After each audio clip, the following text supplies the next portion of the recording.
महानता कभी ना गिरने में नहीं होती है, बल्कि गिर के उठ जाने में महानता होती है। हेलो हाय, सफलता विद अपर्णा में आपका स्वागत है। आप लोग कैसे हैं बताइएगा। मैं अपर्णा शुक्ला बिल्कुल अच्छी हूँ, खुश हूँ। आई होप आप लोग भी अच्छे होंगे, खुश होंगे और सर्दियों का आनंद उठा रहे होंगे। सर्दियों में अपना ख्याल रखिएगा, खाने पीने का भी, सेहत का भी और अपनी स्किन का भी। ठीक है, आइए आज हम लोग यूथ प्रैक्टिस सेट नंबर 16 करते हैं। हम लोगों ने कल जो है 15 किया था, 15 में हम लोगों ने चैप्टर 8 कर लिया था। आज हम लोग चैप्टर 9 और चैप्टर 10 करेंगे, क्योंकि 9 में बहुत कम क्वेश्चन है। 9 में सिर्फ और सिर्फ 8 क्वेश्चन है पेय पदार्थ में। पेय पदार्थ चैप्टर 9 है, इसमें सिर्फ 8 क्वेश्चन है और इसके बाद चैप्टर 10 हम लोग पढ़ेंगे। ठीक है, 10 पढ़ने के बाद में आज का हम लोग यूथ प्रैक्टिस सेट 16 ख़त्म करेंगे। पूरा देखने के लिए लास्ट तक देखिएगा, बीच से मत जाइएगा। अधूरा ज्ञान हमेशा हानिकारक होता है। बीच से नहीं जाएंगे, आप पूरा लास्ट तक देखेंगे। नीचे कमेंट करेंगे, ज़रा सा लिखने में क्या जाता है। दिन भर व्हाट्सएप पे चैट करते हैं, दिन भर आप फेसबुक पे और क्या इंस्टाग्राम पर और क्या क्या होता है उस सब पे चैट करते हैं। नीचे ज़रा सा कमेंट कर दिया कीजिए, अच्छा लगा, नहीं अच्छा लगा, क्या सही था। सही था तो जो है और मैं उसके लिए खुश होती हूँ, मुझे लगता है चलो ठीक है। जितने लोग कमेंट करते हैं ना, वो मुझे जैसे लगता है कि हार्ट तक जाके टच करते हैं। कोई कोई कह देगा कि दीदी आप बहुत अच्छा पढ़ाती हैं, कोई कह देता है कि जो है दीदी आप ये तैयारी करवा दीजिए कि आप बहुत अच्छा पढ़ाती हैं। तो वो दिल तक जाता है आवाज़, और उसको आशीर्वाद भी दिल से निकलता है। भगवान करे जैसे पढ़ रही है उसी तरह से आगे भी पढ़े। आशीर्वाद तो सबके लिए निकलता है, लेकिन फिर भी नीचे कमेंट करना चाहिए, लाइक करना चाहिए और शेयर करना चाहिए। आप लोग शेयर भी नहीं करते हो, और इसके बाद में जब आप शेयर करते हो तो आपके नए दोस्त आएंगे, वो भी सब्सक्राइब करेंगे, वो भी बेल आइकन दबाएंगे। चलिए ठीक है, लास्ट में मैं अपना नंबर दूंगी आप लोगों को, जिसको भी जो है जुड़ना हुआ है मेरे ग्रुप से उसको मैं नंबर दूंगी। लास्ट में मैं नंबर दूंगी, इसलिए लास्ट तक देखिएगा। आपको कुछ नहीं करना है, आपको बस हेलो लिख कर भेज देना है, हेलो और अपना नाम लिख कर भेज देना है, और आपको मैं ऐड कर लूँगी। ठीक है, चलिए शुरू करते हैं। फिर आज हम लोगों का यूथ प्रैक्टिस सेट क्या है, 16 है। 16 प्रैक्टिस सेट का क्वेश्चन नंबर 1 क्या है, आइए देखते हैं।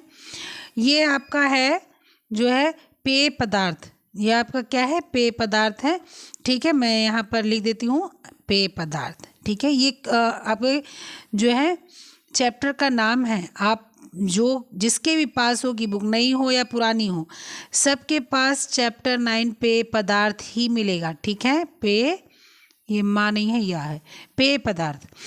वह तरल जिसके घोल में पदार्थ होता है किस रूप में जाना जाता है, विलेय में, विलायक में, पारगम्यता में, अर्ध पारगम्यता में। तो जिस भी घोल में, पदार्थ में जो है, जो भी घोल होता है मतलब कि लिक्विड होता है, उसको हम लोग क्या बोलते हैं, विलेय। विलेय मतलब मिलायक, कुछ भी इसमें हम लोग मिला सकते हैं। विलायक मतलब होता है उसको मिला दिया जाए, लेकिन विलेय मतलब होता है विलेय में आप कुछ भी डाल सकते हैं। ठीक है, तो आपका जो घोल होता है वो विलेय होता है। ठीक है, चलिए ऑप्शन नंबर ए बिल्कुल करेक्ट है।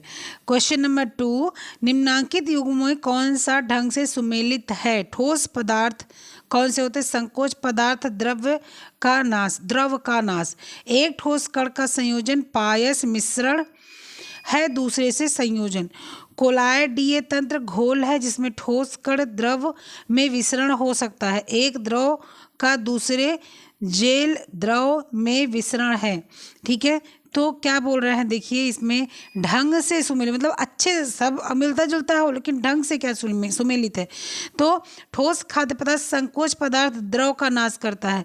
तो ठोस खाद्य पदार्थ जो होता है वो द्रव का नाश नहीं करता है।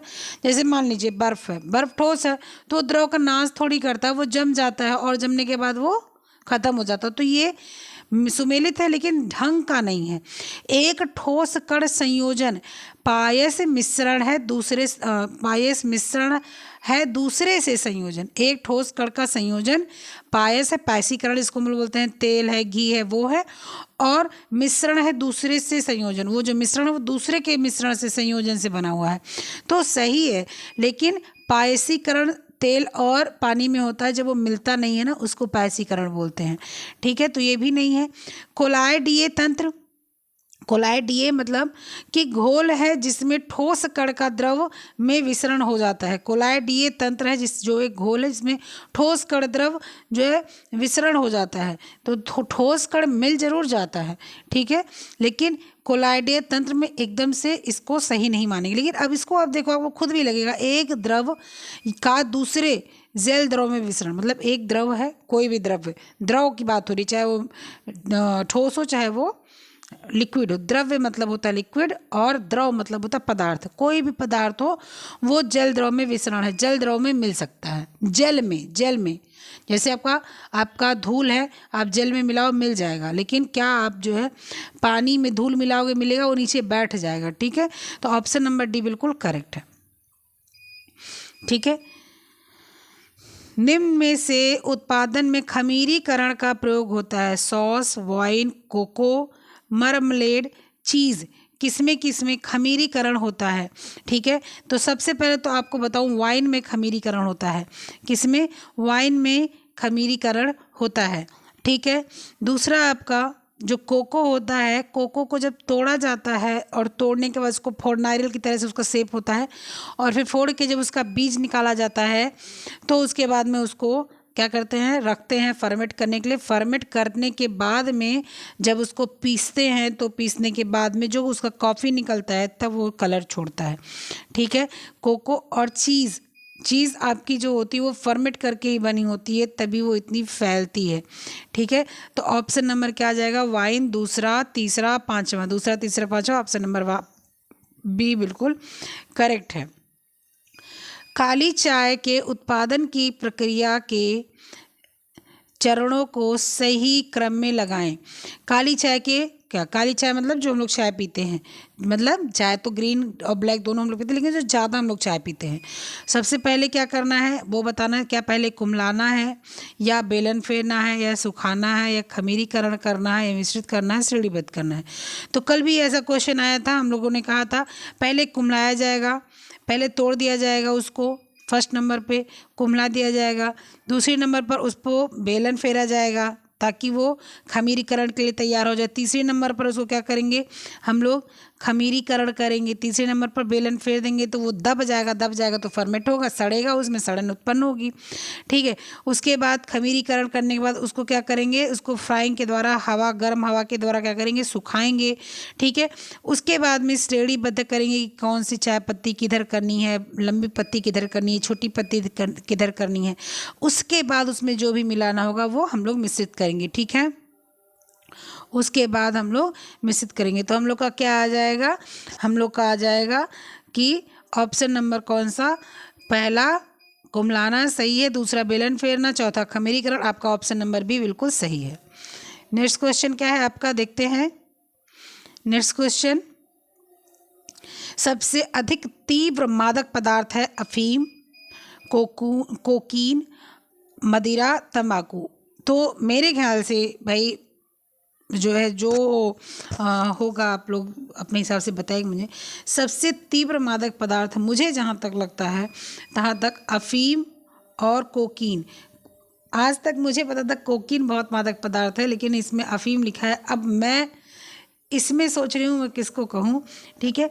तो अफीम जो होता है वो वास्तव में सबसे मादक पदार्थ है। कोकीन जो ड्रग्स होता है, ठीक है, कोकीन क्या होता है, जो ड्रग्स होता है, जिसको हम लोग क्या बोलते हैं,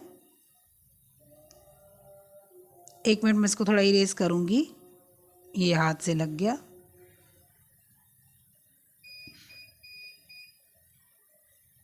तो कोकीन आपका जो ड्रग्स ले आता है, ठीक है, और उससे भी खतरनाक अफीम होता है। बताओ क्यों? क्योंकि अफीम जो होता है ना वो खाने के साथ साथ सूंघा भी जाता है, और कोकीन जो होता है ना वो ड्रग्स होता है, उसको जीभ पे रखा जाता है। तो ये सबसे खतरनाक अफीम है। आप लोग को कई बार कन्फ्यूज़न होता है, मैं इसीलिए इसको बोली ना। मदिरा मतलब शराब, आपको पता ही है, और तंबाकू मतलब तंबाकू, ये भी पता है। जब कोई भी क्वेश्चन आएगा तो हम लोग इसका भी आंसर करेंगे। अभी के लिए आपका अफीम बिल्कुल राइट है। तंबाकू के अधिक सेवन से होता है हृदय की धड़कन का बढ़ जाना, रक्तचाप बढ़ जाना, मुख में कैंसर हो जाना, उपरोक्त सभी। तो हृदय की धड़कन भी बढ़ती है, हृदय की धड़कन भी बढ़ जाती है, रक्तचाप भी बढ़ जाता है, कैंसर भी हो जाता है, यानी कि उपरोक्त सभी। आपका आंसर नंबर उपरोक्त सभी बिल्कुल करेक्ट है। तंबाकू से कैंसर होता है, जब कैंसर होगा तो हृदय की धड़कन बढ़ेगी, हृदय की धड़कन बढ़ेगी तो रक्तचाप बढ़ेगा और इसके बाद तब कैंसर होना तो स्वाभाविक है। चाय में पाया जाता है थियोफाइलिन, कैफीन, टैनिन एसिड और इनमें से कभी। तो चाय में आपके कैफीन सुना ही होगा पाया जाता है, टैनिन एसिड भी पाया जाता है, सुना ही होगा आपने। इसके बाद में निकोटीन अम्ल भी कुछ मात्रा में पाया जाता है आपके चाय में, और थियोफाइलिन भी आपके चाय में पाया जाता है, कुछ तत्व में थियोफाइलिन भी पाया जाता है। नहीं कि उपयुक्त सभी आपका आंसर एकदम करेक्ट होगा, ठीक है। इसके बाद में आपका बियर में सुरासर, सुरासर मतलब था अल्कोहल, मतलब था प्योर शराब जो होती है। शराब तो जो फॉर्मेट हो जाती है उसी को बोलते हैं, लेकिन प्योर शराब जो होता है अल्कोहल उसी को बोलते हैं। कितनी मात्रा में पाया था बियर में, तो आपको ये पता ही होगा, नहीं पता होगा तो मैं बताऊंगी। 22% पाई जाती है, 3%, 40 से 50 या 50, मतलब 40.50 यानी 40.5 या 55 कितना पाया जाता है आपका बियर। तो आपको पता है बियर में 3 से 4% तक अल्कोहल, कभी कभी शायद 7 से 6% भी पाया जाता है, लेकिन 3 से 4% पाया जाता है। तो ऑप्शन नंबर बी बिल्कुल करेक्ट है। तो ये आपका चैप्टर पेय पदार्थ खत्म हो गया, इसमें यही इतना क्वेश्चन था। अब हम लोग बढ़ेंगे दूसरे चैप्टर की तरफ। और एक मिनट, और दूसरा चैप्टर है हम लोगों का क्या, प्राणिज्य भोज पदार्थ। प्राणिज्य भोज पदार्थ लिख देती हूँ मैं यहाँ पर, ये हाथ से ही लिखती हूँ ना, तो इसलिए जो है थोड़ा सा टेढ़ा मेढ़ा लिखाएगा, तो इसलिए वो मत कीजिएगा आप लोग कुछ।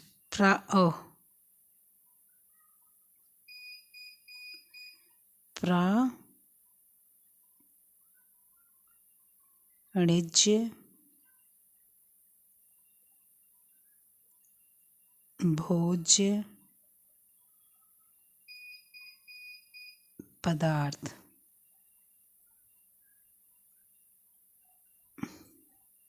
ये आपका चैप्टर अब है जो चल रहा है, ठीक है। चलिए, क्वेश्चन नंबर पहला है, दूध एवं दूध से बने भोज्य पदार्थ एवं मक्खन वाले ये पॉइंट्स हैं। ये ऑप्शन नंबर ए है, सेक्शन नंबर ए है, ऑप्शन नंबर ए नहीं, सेक्शन नंबर ए है। निम्नलिखित में से कौन से भोजन लैक्टिक अम्ल किण्वन द्वारा उत्पादित होते हैं। किसमें लैक्टिक अम्ल होता है लेकिन वो किण्वन द्वारा उत्पादित होता है, यानी कि आपको जो याकुल्ट वगैरह लोग पीते हैं ना, वही चीज़ दही में मिलती है। आइए देखते हैं क्या है, किस तरह से मिलती है। निम्नलिखित में से कौन सा भोज्य पदार्थ लैक्टिक अम्ल किण्वन द्वारा उत्पादित होता है। बियर में, पनीर में, सिरका में, दही में। तो पहली बात तो जो चीज़ें दूध से बनती हैं उसी में लैक्टिक अम्ल मिलता है, लैक्टिक एसिड मिलता है, ठीक है। तो आपका बियर में मिलेगा, बताइए, बिल्कुल नहीं मिलेगा, यानी कट मार्क है। पनीर में मिलेगा लेकिन ये फर्मेट होके नहीं बन रहा है, ये ऑलरेडी दूध में था, तो ये भी कट मार्क है। इसके बाद सिरके में तो बिल्कुल नहीं मिलेगा, एसिटिक एसिड होता है, तो ये भी कट मार्क है। आपका दही में जब जमती है, प्रोबायोटिक बैक्टीरिया जो होते हैं वो आते हैं इसमें, और ये लैक्टिक अम्ल को उत्पन्न करते हैं, ठीक है। दही में, दही जो है दही और खट्टी रोटी इसमें शामिल होती है, यानी कि खट्टी रोटी जो है उसमें भी ये जो आते हैं ना आपके कीड़े वो, लेकिन खट्टी रोटी नुकसान करती है, दही नुकसान नहीं करती। जिस दूध में ऐच्छिक स्वाद के विकास के लिए सूक्ष्म जीवों को मिलाया जाता है कहा जाता है वाष्पीकृत, शुष्क, सांद्र, सुसंस्कृति। अब वाष्पीकृत अगर होगा तो दूध में मिलाने का मतलब तो वाष्पीकृत नहीं है, मिलाएंगे और उसको उड़ा देंगे क्या, नहीं।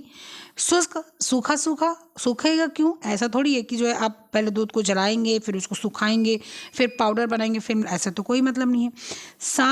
सांद्र मतलब जिस दूध में सुसंस्कृत का कोई यहाँ पर मतलब नहीं। सांद्र मतलब होता है कि आप बिल्कुल जो छोटे छोटे कण दूध में आप, मतलब छोटी छोटी चीज़ें आप दूध में मिलाएंगे और उस दूध को वो और अच्छे तरीके से तैयार करेंगे तो वो सांद्र दूध हो जाएगा, ठीक है, सांद्र दूध हो जाएगा। नेक्स्ट क्वेश्चन आइए देखते हैं, नेक्स्ट क्वेश्चन क्या है। कच्चे फलों से कठोर गंध आती है क्योंकि उसमें होता है ट्रिप्सिन निरोधक, टैनिन, सोपिन्स और फेविज्म। तो आपको पता है कि नहीं पता तो मैं बताऊंगी। फल जो होते हैं वो कठोर जब मतलब कड़े होते हैं तो उनको एक अलग तरह की खुशबू आती है फलों में, ठीक है। वो आती किस लिए, किस वजह से, ट्रिप्सिन निरोधक की वजह से, टैनिन की वजह से नहीं आती, सोपिनस की वजह से नहीं आती, फेविज्म की वजह से नहीं आती, ठीक है। चलिए नेक्स्ट क्वेश्चन क्या है, दूध में मौजूद प्रमुख प्रोटीन कौन सा है? केसिन है, ट्रिप्सिन है, काइमोट्रिप्सिन है, पेप्सिन है। तो सबको पता है कि दूध में आपके केसिन सबसे अच्छी मात्रा में मिलता है, ट्रिप्सिन नहीं मिलता, काइमोट्रिप्सिन ना, पेप्सिन ना, ठीक है। दूध में क्या मिलता है आपके, दूध में मिलता है आपका केसिन। दूध में मौजूद प्रोटीन केसिन होता है। केसिन एक प्रकार का फास्फोप्रोटीन होता है। इस प्रोटीन को उत्तम प्रोटीन को श्रेणी हम लोग रखते हैं क्योंकि इसमें सभी आवश्यक अमीनो अम्ल उपलब्ध होते हैं, परंतु सल्फ्यूरिक अम्ल इसमें नहीं रहता है। केसिन में कैल्शियम उपस्थित होता है। केसिन में अमीनो अम्ल में ग्लूटामिक अम्ल सर्वाधिक मात्रा में रहता है। इसके अतिरिक्त ल्यूसिन, लाइसिन, वैलिन आदि अमीनो अम्ल भी प्रचुर मात्रा में रहते हैं। दूध ही एक ऐसा, इसमें आयरन और विटामिन सी नहीं रहता और सब में रहता है, ठीक है। दूध के उस अपमिश्रक का नाम क्या है जो इसमें आयोडीन घोल मिलाकर तैयार निर्धारित किया जाता है, ठीक है। दूध के अपमिश्रक को बताना है, ठीक है। तो बताइए, चॉक पाउडर है, स्टार्च है, खनिज तेल है या पानी है? आपका ऑप्शन नंबर सी खनिज तेल है, ऑप्शन नंबर डी पानी है।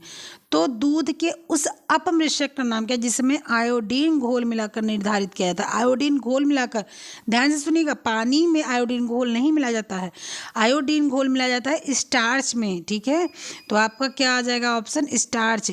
अगर सिर्फ ये बताया जाता है दूध में अपमिश्रक का नाम बताइए तो आप पानी लगा सकते बिंदास, लेकिन यहाँ पर पूछा कह रहा है आयोडीन घोल मिलाकर, तो आयोडीन घोल मिलाकर स्टार्च, ठीक है। चलिए नेक्स्ट क्वेश्चन आपका क्या है, आइए देखते हैं। नेक्स्ट क्वेश्चन है, गाय के दूध की तुलना में माँ का दूध कैल्शियम और प्रोटीन से भरपूर, कैल्शियम और प्रोटीन से कम, कैल्शियम से भरपूर किंतु प्रोटीन से कम, कैल्शियम से कम किंतु प्रोटीन से भरपूर। तो आपको पता है कि माँ का जो दूध होता है वो क्या होता है, वो आपका अधिक पाचन युक्त होता है। क्यों अधिक पाचन युक्त होता है? क्योंकि इसमें प्रोटीन कम होता है, और प्रोटीन कम होता है इसीलिए उसको हजम करने में समस्या नहीं आती है। जिस चीज़ में प्रोटीन ज़्यादा हो तो उसमें हजम करने में समस्या आती है। अभी आप भैंस का दूध पी लो तो बिल्कुल से आपको बहुत सेटिस्फाई ही नहीं होता पेट, मतलब मैं सबकी बात नहीं कर रही हूँ, अपने जैसे की कुछ बात कर रही हूँ। कुछ अपने जैसे होंगे कि दूध भैंस का पी लेते होंगे तो बेचारे 2 दिन तक खाना नहीं खाते होंगे। तो भैंस का दूध में प्रोटीन बहुत होता है, फैट बहुत होता है, पानी कम होता है, इसलिए वो नहीं इतना काम करता। लेकिन अगर आप माँ का दूध बच्चा पी रहा है तो हजम होता है, और अगर माँ का दूध छोड़ दिया उसके बाद गाय का दूध पी रहा है वो भी हजम होता है, ठीक है। चलिए नेक्स्ट क्वेश्चन क्या है, अच्छा, माता के दूध में गाय के दूध की अपेक्षा 3 गुना प्रोटीन कम होती है। मैंने दूध पढ़ाया हुआ है, आप लोग इस वीडियो को देखने के बाद दूध जाकर देख लीजिएगा, मैंने बहुत अच्छे से पढ़ाया हुआ है। आप जाकर दूध देखेंगे तो आपकी सारी जितनी भी क्वेश्चंस क्वेरीज होंगी वो समाप्त हो जाएंगी दूध के लिए, ठीक है। चलिए, आमतौर पर सामान्य वायुमंडलीय स्थितियों में मांस, मछली और दूध उत्पादों का भंडारण कितना रखा जा सकता है? 1 से 2 दिन, 1 से 2 सप्ताह, 3 से 4 सप्ताह, 12 माह। आमतौर पर सामान्य वायुमंडलीय स्थिति में मांस, मछली और दूध उत्पादन, आमतौर मतलब सामान्य, इसमें कुछ नहीं मिलाना, आपको सिर्फ दूध गर्म करना है और रख देना। मांस मछली भी मतलब बहुत लोग स्टोर करते होंगे, तो जो मांस मछली स्टोर करते होंगे उनको पता होगा। दूध के बारे की बात करी और दूध ही की अपेक्षा इस क्वेश्चन की मैं बात कर रही हूँ कि दूध, मांस, मछली इन सब का भंडारण हम लोग 1 से 2 दिन कर सकते हैं, ठीक है। लेकिन अगर इसमें क्या हम उसको प्रिजर्वेटिव नहीं मिला रहे हैं, इसको हम लोग पैकेट के लिए पॉस्चराइज्ड नहीं कर रहे हैं, तो इसको जो है ज़्यादा दिन तक नहीं रखा जा सकता। ऑप्शन नंबर ए बिल्कुल करेक्ट है। नेक्स्ट क्वेश्चन, मानव दूध में बाइफाइट्स कारक क्या करता है? ई कोली के विकास के लिए कार्य करता है या लैक्टोबैसिली के विकास का कार्य करता है? ई कोली और लैक्टोबैसिली दोनों के लिए प्रयोग किया जाता है। ई कोली और लैक्टोबैसिली दोनों के विकास को प्रोत्साहित करता है। तो जब मानव दूध में बाइफाइट्स कारक का कार्य करता है, मतलब काम करता है, तो ई कोली और लैक्टोबैसिली दोनों के विकास को रोक देता है, ठीक है। दोनों के विकास को क्या करता है? रोक देता है। और तब समस्या आती किस में? तो समस्या आती दूध के पाचन में, ठीक है। चलिए नेक्स्ट क्वेश्चन आपका क्या है, नेक्स्ट क्वेश्चन है कि बैक्टीरिया जो दूध को दही में परिवर्तित करता है, क्या कहते हैं उसको? ई कोलाई बोलते हैं, लैक्टोबैसिलस बोलते हैं, राइजोबियम बोलते हैं, या कैलेस्ट्राडियम बोलते हैं। तो जो लैक्टोबैसिलस होता है वही बैक्टीरिया क्या करता है, दूध को दही में बदलता है। अभी हम लोगों ने पढ़ा पिछले क्वेश्चन में कि क्या कार्य है, अगर जो है आपकी ई कोलाई और लैक्टोबैसिलस दूध में नहीं पाया जाए, ना रहे, तो क्या होगा, दूध पचेगा नहीं भाई। जब दूध अंदर जाता है तो अभी दूध फट जाता है, तो रेनिन की वजह से तुरंत फट जाता है। तो ये सारी चीज़ें क्रिया करने लगती है, लेकिन अभी दूध आपने पिया और ये आपके अंदर नहीं मिला तो क्या होगा, समस्या आएगी ना।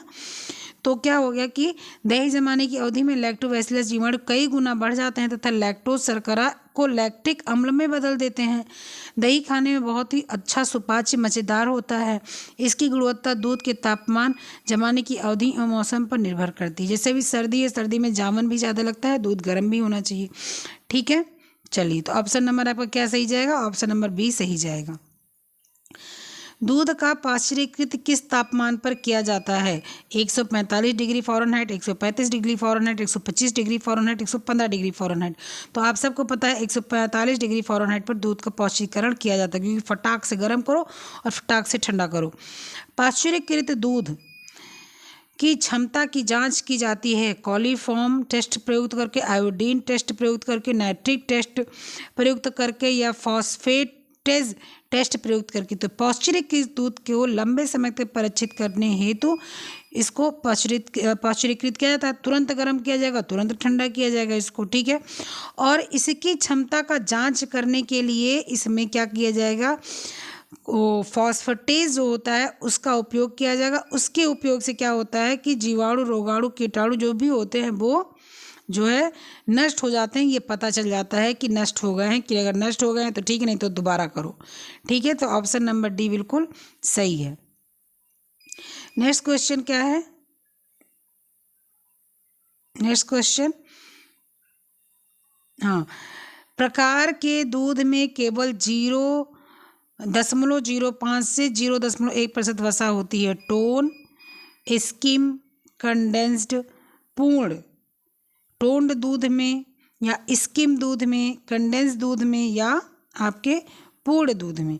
तो आपको पता है कंडेंस्ड मिल्क तो मतलब है ही बिल्कुल भरा भराया, उसको बिना आप मलाई वाला दूध लेते हैं, उसको खूब गाढ़ा करते हैं, उसके बाद उसमें चीनी खूब डालते हैं, फिर उसको रखते हैं, फिर पैक होता है।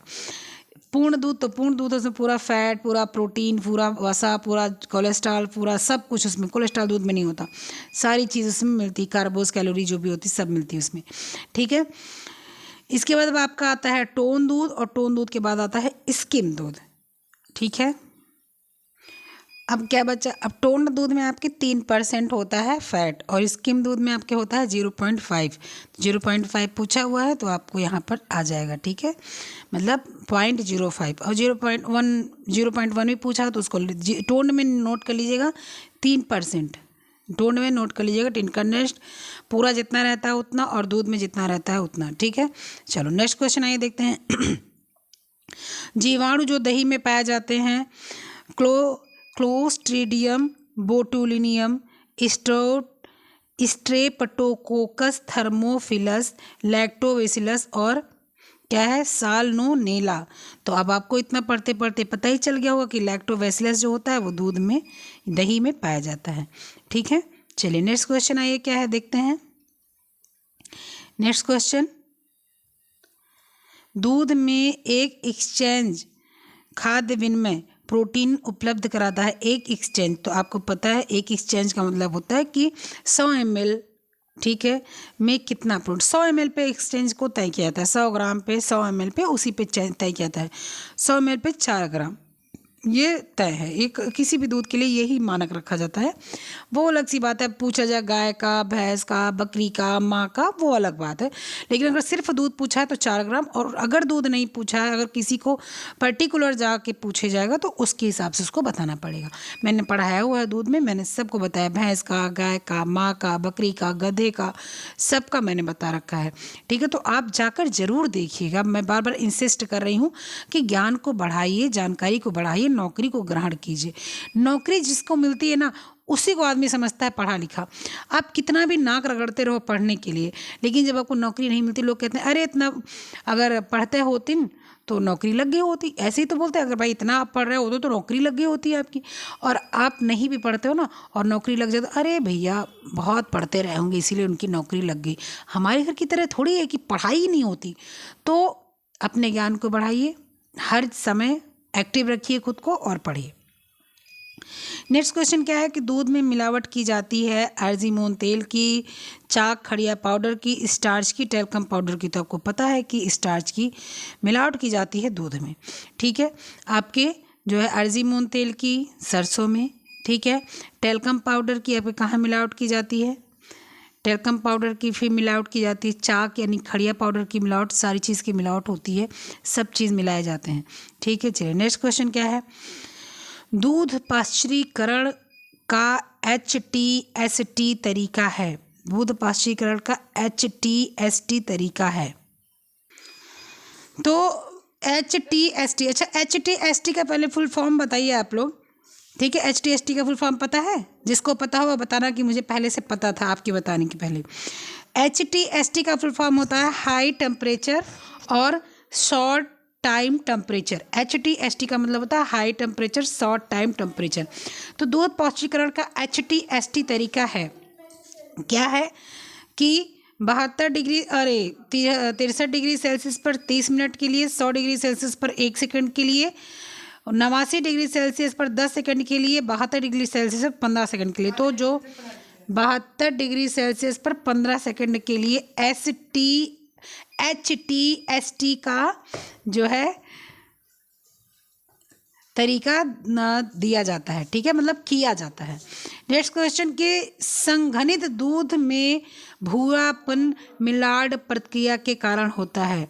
संघनित दूध में भूरापन मिलाड प्रक्रिया के द्वारा होता है। यह रिड्यूसिंग शर्करा व वसा के बीच होने वाली प्रक्रिया होती है। रिड्यूसिंग शर्करा व वसा, रिड्यूस मतलब घटना। ठीक है, रिड्यूस मतलब क्या होता है? घटना होता है।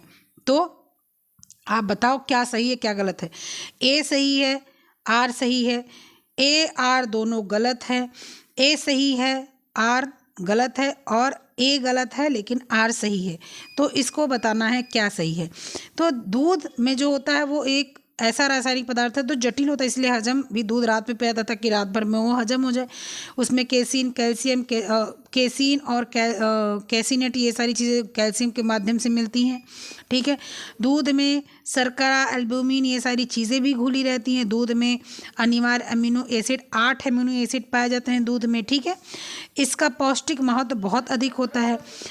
संघनित दूध में भूरापन मिलाड जो होता है उसकी प्रक्रिया के कारण होता है। ठंडे दूध के बिना हिलाए स्थिर छोड़ देने से या गर्म किए गए दूध को ठंडा होने पर अपकेंद्रित दबाव के द्वारा मलाई को अलग किया जाता है।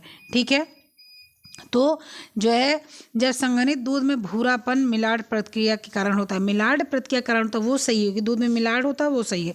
लेकिन जब रिड्यूसिंग शर्करा मतलब शर्करा कम की जाती है और वसा के बीच होने पर शर्करा कम है और फैट है बीच में, तो ऐसी प्रक्रिया होती है। ऐसा नहीं है, जब दूध को रख दो गर्म होने के लिए अगर, तो भी जो दूध धीरे धीरे क्यों लाल हो जाता है? क्या पानी को हम लोग गर्म करते हैं तो क्या पानी भी कलर चेंज करता है? नहीं, कलर चेंज करता। क्यों? क्योंकि दूध में जो होता है ना वो उसमें जो ये सारी से प्रोटीन्स पाए जाते हैं ना, ये सारी चीज़ें गर्म होती और गर्म होने के बाद में ये भूरापन लेकर आती हैं। ठीक है, ठंडे दूध को और ये कारण क्यों होता है कि अगर जो ठंडा दूध है उसको आप हिलाओ नहीं, आप ऐसे रख दो। आप दूध गर्म किए और इसके बाद वो ऐसे ही आप धीरे धीरे वो गर्म हो रहा है, आप उसको हटाए नहीं तो लाल हो जाता है। तो ऑप्शन नंबर आपका ए सही है और आर गलत है। ठीक है, दूध के पाउडर के उत्पादन में आने वाली प्रक्रियाओं को सही क्रम में लगाना है। दूध के पाउडर में क्या क्या आता है वो आपको सही क्रम में लगाना है। ठीक है, तो सबसे पहले क्या लगाना है आपको? सबसे पहले तो ये देखिए क्या, पास्चुराइजेशन, फिर इवोपोरेशन, फिर मिलिंग, फिर पैकिंग, फिर कैलिफ्रिकेशन, फिर वसा को अलग करना, फिर रोलर ड्राइंग। ठीक है, ये आपको लगाना है कि आपकी क्या प्रक्रियाएं होती हैं। तो सबसे पहले आपको होता है कैलिफ्रिकेशन, मतलब पहले छानना, पहले दूध को छाना जाता है। ठीक है, पहले क्या करेंगे, दूध को छानेंगे, पहले छान देंगे, उसके बाद उसके फैट को हम अलग करेंगे। ठीक है, दूध को छानेंगे, दूध के फैट को अलग करेंगे, उसके बाद उसको पॉस्चराइज करेंगे, यानी कि उसको गर्म और ठंडा करेंगे। ठीक है, ताकि ख़राब ना हो। ठीक है, उसको क्या करेंगे, पॉस्चराइज करेंगे। ठीक है, उसके बाद हम लोग उसमें क्या करेंगे, उसके बाद उसमें करेंगे इवोपोरेशन, यानी कि उसको भाप द्वारा उसके पानी को उड़ाएंगे, लिक्विड को उड़ाएंगे और उसको गाढ़ा करेंगे दूध को। तो एवोपोरेशन करेंगे, यानी कि उसको इस तरह से करेंगे। उसके बाद में रोलर करेंगे उसके ऊपर, जब वो गाढ़ा हो जाएगा तो उसको रोल करेंगे, उसको फैला देंगे खूब लंबा सा, मतलब जो प्लेट जितनी ट्रे होगी उसमें फैला देंगे। ठीक है, और इसके बाद उसको क्या करेंगे, उसको ड्राई करने के लिए छोड़ देंगे, वो ड्राई होगा। ठीक है, फिर उसके बाद में मिलिंग करेंगे, मिलिंग करने के बाद में उसको मिलिंग कर देंगे। मिलिंग करने का मतलब कि जो ड्राई हो गया, सब हो गया, तब उसको पिसाई वाली काम की जाएगी, मिलिंग वाली काम की जाएगी। ठीक है, तो ये 5 था, ये 6 था।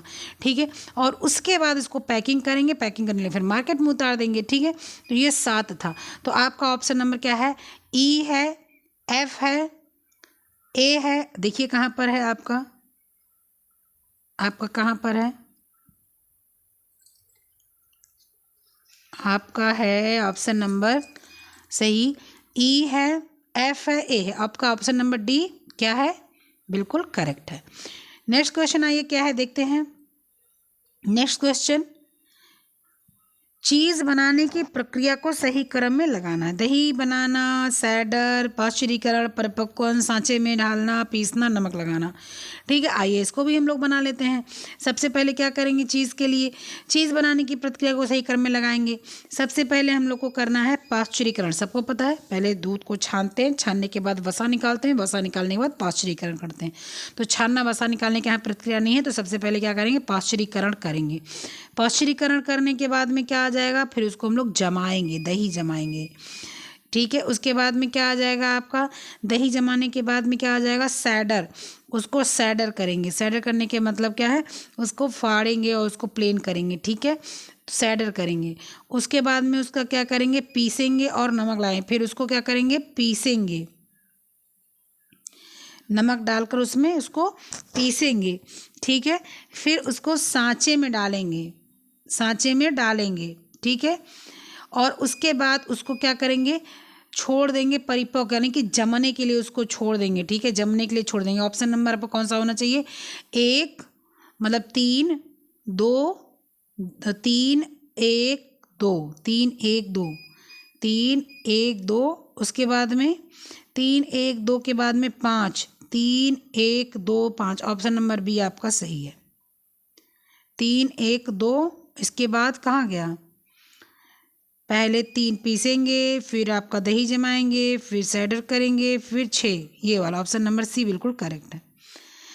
नेक्स्ट क्वेश्चन क्या है कि दूध को आइसो इलेक्ट्रिक पॉइंट जिस पर अधिकतम स्कंदन होता है 3.8, 4.6, 5.2, 6.6, तो दूध का आइसो इलेक्ट्रिक जो होता है पॉइंट होता है वो 4.6 होता है। ठीक है, नेक्स्ट क्वेश्चन क्या है, गरीब आदमी का दूध कहा जाता है रागी को, गेहूं को, ज्वार को, बाजरा को। तो रागी को कहा जाता है दूध गरीब आदमी का, और मूंगफली को कहा जाता है गरीब आदमी का प्रोटीन।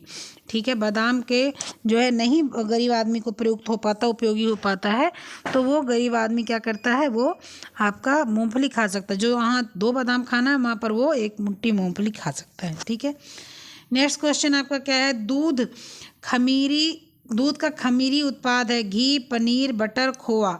ठीक है, तो आपको पता है कि घी कैसा है, दूध का खमीरीकृत उत्पाद है, या पनीर खमीरीकृत उत्पाद है, या बटर या खोआ। तो आपको मैं बता दूं कि जब दही जमती है दूध से तब घी बनता है। ठीक है, पनीर आपका खमीरीकृत नहीं है, खमीर से पनीर थोड़ी बनता है, पनीर तो दूध फाड़ के बनता है।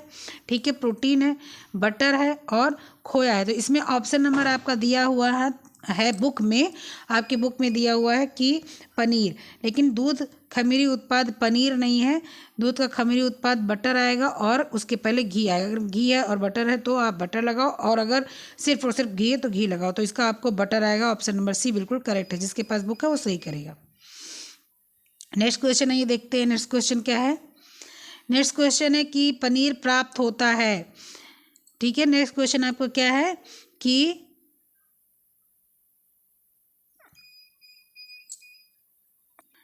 नेक्स्ट क्वेश्चन है जब दूध में यह डाला जाता है तो कैल्शियम में समृद्ध पनीर प्राप्त होता है। ये क्वेश्चन कट गया है, आप ध्यान से सुनिएगा, गलती से कट गया है कि जब दूध में यह चीज़ डाला जाता है तो कैल्शियम में समृद्ध पनीर प्राप्त होता है।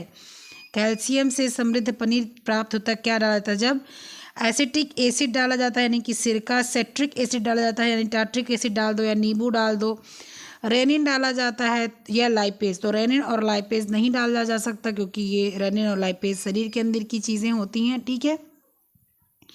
और इसमें एसिटिक एसिड आप यानी कि सिरका डालोगे तो वो महक आएगी सिरके जैसी। सिट्रिक एसिड डाला जाता है यानी कि नींबू डाला जाता है, तो उसमें क्या होता है, जब आप नींबू डालते हैं उसमें तो कैल्शियम से समृद्ध पनीर प्राप्त होता है, ठीक है, सिट्रिक एसिड।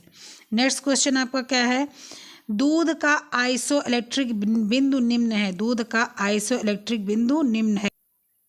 दूध का आइसो इलेक्ट्रिक बिंदु निम्न है 6.6, 5.6, 5.2, 4.6। तो जो दूध का अभी हम लोगों ने पढ़ा था कि दूध का आइसो इलेक्ट्रिक बिंदु जो है वो है 4.6, यानी कि ऑप्शन नंबर डी बिल्कुल करेक्ट है। नेक्स्ट क्वेश्चन क्या है आपका? नेक्स्ट क्वेश्चन है कि दूध में मुख्य प्रोटीन कौन सा होता है? Albumin, casein, myoglobin, gliadin. तो आपको पता है ये सारे दूध में प्रोटीन होते हैं, लेकिन जो दूध का मुख्य प्रोटीन है वो केसिन होता है। क्यों? केसिन में नाइट्रोजन भी मिलता है, केसिन में आपके शर्करा भी मिलता है, ठीक है, मतलब मीठापन भी केसिन की वजह से होता है। केसिन कैल्शियम होता है और दूध में से पता कैल्शियम मिलता है। चलिए नेक्स्ट क्वेश्चन क्या है, मानक दूध SNF की मात्रा निम्न है। SNF की मात्रा निम्न है मानक दूध में 8.5, 7.2, 6.5, 5.2, ठीक है। तो आपके तो दूध, पहली बात तो SNF का फुल फॉर्म क्या है, जिसको पता होगा वो नीचे बताइएगा, हाँ मुझे पता था, और जिसको नहीं पता है वो सुनिए, solid not fat. Solid not fat मतलब सॉलिड और नॉट और फैट, ये चीज़ क्या है, आपके SNF की फुल फॉर्म है। मानक दूध में SNF की मात्रा निम्न होनी चाहिए, मतलब कितनी होनी चाहिए, मतलब सॉलिड की, नॉन फैट की, या और जो तत्व हैं, बहुत सारे तत्व होते हैं उसकी। तो आपकी सॉलिड की जो मात्रा होती है दूध में वो 30% तक, नॉन फैट की जो मात्रा होती है 8.5 होती है, ठीक है। तो आपकी जो है कितनी आ जाएगी, 8.5। सॉलिड नॉट फैट की मात्रा हो जाएगी आपकी 8.5। दूध में वसा की मात्रा 30% होती है, सॉलिड नॉन फैट की मात्रा होती है 8.5, ठीक है। नेक्स्ट क्वेश्चन आइए क्या है, अभिकथन और कारण। दूध का पाश्चुरीकरण रोगाणु जीवाणु को नष्ट करने के लिए किया जाता है, बिल्कुल सही है। दूध में लैक्टिक एसिड की उपस्थिति के कारण इसका परीक्षण किया जाता है। दूध में लैक्टिक एसिड की उपस्थिति के लिए इसका परीक्षण किया जाता है।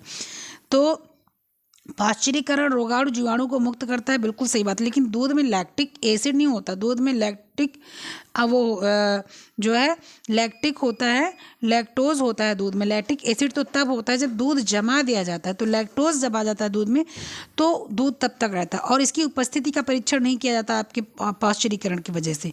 तो आपका ए सत्य है परंतु आर असत्य है, ठीक है। नेक्स्ट क्वेश्चन क्या है कि दूध से पनीर बनाने की क्रिया में किस pH पर केसीन अवक्षेप यानी कि प्रिसिपेटेड होता है।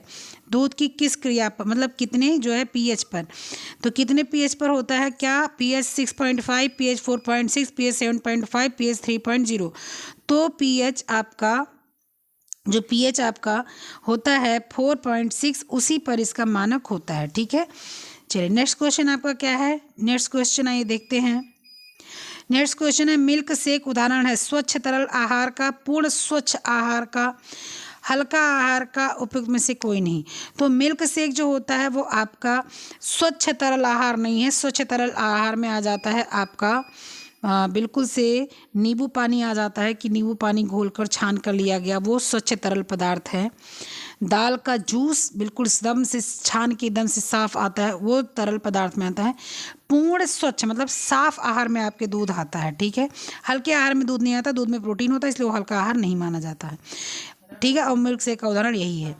अंडे में बायोटीन के साथ पाए जाने वाले प्रोटीन का नाम क्या है, एवेडिन, ग्लोबुलिन, एल्ब्यूमिन, बायोसिन। अंडे में बायोटीन के साथ पाया जाने वाला पदार्थ प्रोटीन पाने वाला है। एबोडीन भी पाया जाता है, ग्लोबिन भी पाया जाता है, एल्ब्यूमिन भी पाया जाता है, मायोसिन भी पाया जाता है। तो आपके अंडा होता है उसका करीब 40 से 50 ग्राम वजन होता है। इसमें 30% अंडे की जर्दी होती है, 58% सफ़ेदी होती है, 12% अंडे का बाहर का आवरण होता है। अंडे के बाहर के आवरण में कैल्शियम होता है।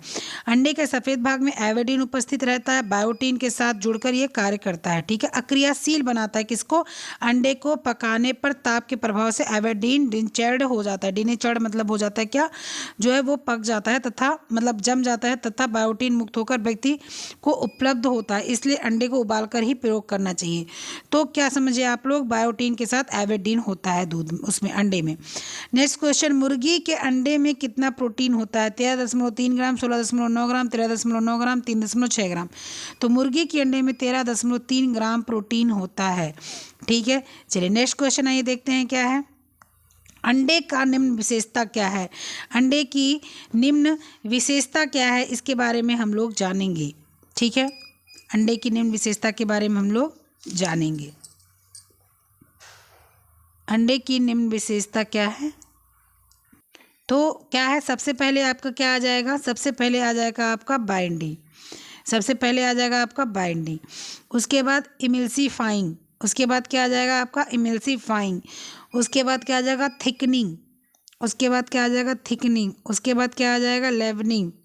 ठीक है, उसके बाद चौथे नंबर पर आपका आ जाएगा लेवनिंग। ठीक है, तो अंडे की ये 4 विशेषता क्या क्या है? बाइंडिंग है, बाइंड होता है, वो इकट्ठा होता है, फर्मेंट होता है, वो इमल्सीफाइंग होता है। ठीक है, फिर थिकनिंग मतलब वो हो जाता है, जमता है, और लेवनिंग। 4 इसकी विशेषता। तो पहला है, तीसरा है, पांचवा है और छठवां है। पहला है, तीसरा है, पांचवा है और छठवां, यानी कि ऑप्शन नंबर सी आपका बिल्कुल सही है। नेक्स्ट क्वेश्चन आइए आते हैं, देखते हैं नेक्स्ट क्वेश्चन क्या है। निम्न निम्न पाक क्रियाओं में अंडे के योगदान हैं: पृथक्करण, अस्थायीकरण, पायसीकरण, विशुद्धिकरण, मृदुकरण। क्या क्या है? तो अंडे जब पाक क्रिया की बात में पूछ रहे तो अस्थाई मतलब वो जमता है अंडा। ठीक है, तो पहले अस्थायीकरण हो जाएगा, फिर पायसीकरण होगा क्योंकि वो मिल जाता है, उसका वसा, फैट और प्रोटीन मिलता है। ठीक है, और उसके बाद में उसका क्या होगा? पायसीकरण। और उसके बाद में होगा विशुद्धिकरण, मतलब विशुद्धिकरण हो जाता है, मिल जाता है सब कुछ एक साथ में, शुद्ध विशुद्ध जो भी होता है सब मिल जाता है। ठीक है, तो ऑप्शन नंबर क्या हो जाएगा आपका? सी बिल्कुल करेक्ट हो जाएगा। क्या? ऑप्शन नंबर सी करेक्ट हो जाएगा। पहले आ जाएगा आपका अस्थाई, फिर आ जाएगा आपका पायसी, फिर आपका आ जाएगा विशुद्धि। ठीक है, चलिए नेक्स्ट क्वेश्चन आइए क्या है देखते हैं। अंडे की सबसे बाहरी परत कोरोना रेडिएटा, उपकला, जोना, पेलुसिडा, इनमें से कोई नहीं। तो अंडे की जो सबसे ऊपरी परत होती है उसको हम लोग बोलते हैं कोरोना रेडिएटा। ठीक है, ऑप्शन नंबर ए बिल्कुल सही है। नेक्स्ट क्वेश्चन है, निम्न में से वास्तव में निम्न के अतिरिक्त सभी भोजनों में कार्बोहाइड्रेट पाए, किसके अतिरिक्त? दूध, मांस, ब्रेड, फल। तो आपको दूध में कार्ब मिलता है, मांस में प्रोटीन बहुत भर भर के और फैट मिलता है, ब्रेड में आपको क्या मिलता है? कार्ब मिलता है, फल में आपके, एक मिनट, निम्न के अतिरिक्त सभी भोजन में कार्बोहाइड्रेट पाया जाता है। तो फल में आपके कार्बोहाइड्रेट नहीं पाया जाता, मांस में आपके कार्बोहाइड्रेट पाया जाता है। ऑप्शन इसको सही कीजिएगा। वास्तव में मांस के अतिरिक्त सभी भोजनों में कार्बोहाइड्रेट पाया जाता है, फल में थोड़ी कार्बोहाइड्रेट पाया जाता है, मांस में और फल दोनों में कार्बोहाइड्रेट नहीं पाया जाता, दोनों में। ठीक है, इसको लिखिएगा, दोनों में नहीं पाया जाता, दोनों में नहीं पाया जाता। नेक्स्ट क्वेश्चन, निम्नलिखित में कौन सा भोजन उच्चतम गुणवत्ता के प्रोटीन उपलब्ध कराते हैं? मक्का, साबुत अनाज, जिलेटिन, अंडा। उच्चतम प्रोटीन मतलब बढ़िया वाली प्रोटीन की बात की जा रही है। सबसे अच्छी प्रोटीन किस में मिलती है? कि मक्के में, साबुत अनाज में, जिलेटिन में, अंडे में। तो उच्चतम प्रोटीन आपका अंडे में मिलता है। मक्के का प्रोटीन अच्छा नहीं होता, साबुत अनाज का प्रोटीन हजम नहीं हो पाता है, जिलेटिन में अच्छी मात्रा में प्रोटीन नहीं होता, अंडे में सबसे अच्छी मात्रा में प्रोटीन होता है। ठीक है, चलिए नेक्स्ट क्वेश्चन है क्या है देखते हैं। अंडे के छिलके की संरक्षण आवरण क्या है? निम्न है: पेरिकार्प, रेनिन, क्यूटिकल, एपीमाइसिन। तो आपको पता है कि जो है क्यूटिकल जो होता है वो आपका अंडे की होती है सबसे संरक्षण आवरण जो होता है, पेरिकार्प आपके जो अनाज पर होता है, ठीक है, रेनिन आपके अंदर होता है, एपिमाइसिन जो होता है वो भी आपके जो है उसमें आता है, प्रोटीन वगैरह में आता है, ठीक है। तो आपका क्यूटिकल बिल्कुल करेक्ट आंसर होगा। मेयोनेज पायसीकरण का प्रयोग होता है मायोग्लोबिन, सेलुलोज, सोया प्रोटीन या आपका लेसिथीन। तो आपका मेयोनीज जो होता है मतलब ये अंडे की चटनी होती है, अब तो शायद इसको जो है वेज भी आने लगा है, लेकिन मुख्यतः अंडे की चटनी होती है मेयोनीज। और मेयोनीज में लेसिथिन पायसीकरण का प्रयोग होता है। लेसिथिन अंडे की जर्दी और पौधों व पशु कोशिकाओं में पाया जाता है। ये वसा के चयापचय के लिए जरूरी होता है। यह एक पीली फाइसो होलोलिपिड पाई जाती है। कमजोर रूप से एक पायसीकरण के रूप में प्रयोग किया जाता है, ठीक है। तो ये आपका क्या आ जाएगा, लेसिथिन आ जाएगा, ठीक है। चलिए नेक्स्ट क्वेश्चन आपका क्या है।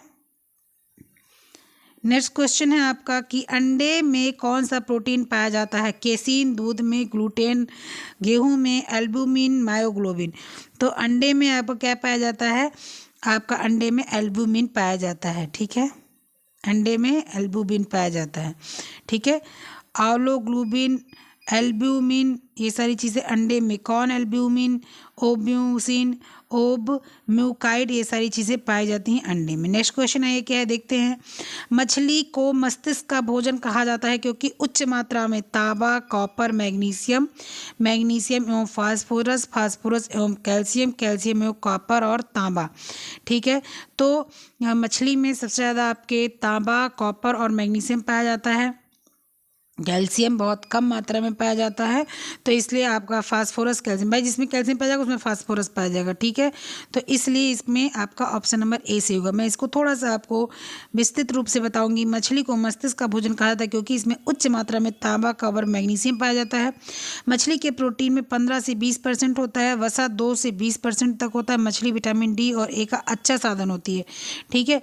लेकिन मछली मस्तिष्क के लिए अगर इसको खाना है तो आपका क्या हो जाएगा, तांबा, कॉपर, मैग्नीशियम हो जाता है। और कैल्शियम, फास्फोरस, विटामिन डी, हर मछली का एक अलग अलग वो है कि मतलब इसमें विटामिन डी पाया जाएगा, इसमें आपके ए पाया जाएगा, इसका लीवर खाना है, इसका फला खाना है, जो भी खाना है, ठीक है। तो आपका इसमें ऑप्शन नंबर ए सही होगा मस्तिष्क के लिए। और कैल्शियम वगैरह मस्तिष्क के लिए नहीं, हड्डियों के लिए खाई जाती है। अंडे में सभी पोषक तत्व होते हैं, इसे छोड़कर एवोडीन छोड़ दो, राइबोफ्लेविन छोड़ दो, कार्बोहाइड्रेट छोड़ दो, बायोटिन, क्या छोड़कर इसमें सभी पोषक तत्व होते हैं। तो आपको पता है एवोडीन भी अंडे में पाया जाता है, ठीक है। राइबोफ्लेविन भी पाया जाता है, बायोटिन भी पाया जाता है, कार्बोहाइड्रेट अंडे में नहीं पाया जाता है।